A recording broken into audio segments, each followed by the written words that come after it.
Now turn back to Psalm 54, which is the 7th psalm that we've looked at. And in Psalm 54, we find David again with the backdrop of 1 Samuel chapter 23, verses 19 through 25. Psalm 54, again, David finding refuge. You remember the Ziphites are ratting on him. They told Saul where he was hiding. These desert people, these Bedouin people, found out where David was hiding, and they told on him. And in the 54th Psalm, we find David giving and seeking and finding refuge in God. And why is that? We'll look at Psalm 54, verse 3. Because he really distills down the reason why he found refuge in God.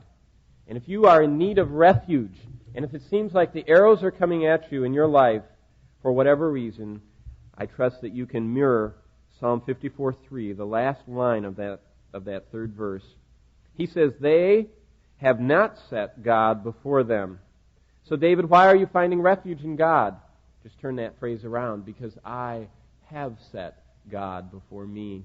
And we find the secret of David's life of finding refuge in God was the fact that he was constantly setting God before himself. He always put God first. He always put God before him. He always let God meet those challenges in his life. It's just another way to say that he was depending on God.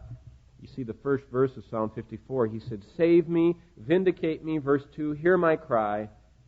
And when the Lord did that, and when he set God before him, verse 6 says, "Willingly I will sacrifice to thee, and I will give thanks to thy name."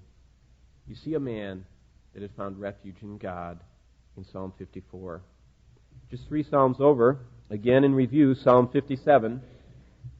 And as you turn to Psalm 57, you find David back again in the cave. He ran from the Ziphites, from wherever he was hiding, and he gets over now in 1 Samuel 24, verses 16 to 22, in the cave with all 400 of those malcontents. And we see David in the midst of this very dark hour, as he's still running for his life. 1 Samuel 24 tells us, verses 16 to 22, how difficult this time was. But in the 57th Psalm, we find David rising above discouragement. You know, there's a two-edged sword Satan uses against us. Once you get above the level, perhaps, of constant physical and fleshly temptations, the next arena that Satan works on, if he can't get you down in the lusts of the flesh, he'll get you in a new area. And it's a two-edged sword Satan has of doubt and discouragement. Doubt and discouragement.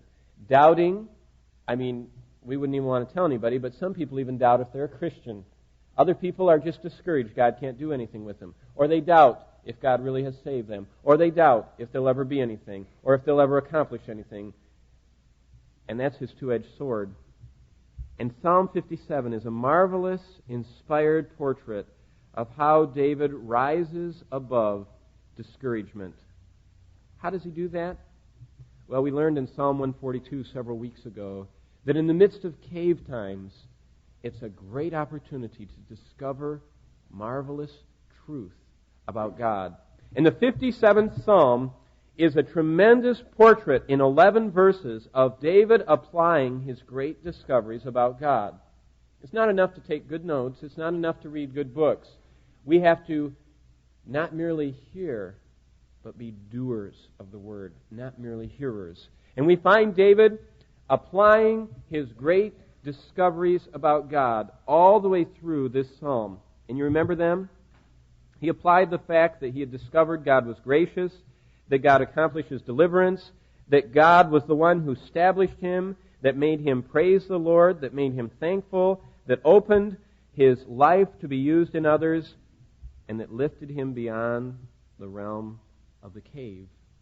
That last verse of Psalm 57, "Be exalted above the heavens, and let thy glory be above all the earth." So we find David applying the great discoveries he'd made about God. How do we grow in our Christian lives? As we discover great things about God, we apply them. If you discover that God is a refuge, then take Him as a refuge when things are tough. If you discover that God is a source of refreshment, then take Him as a source of refreshment when things start looking dry.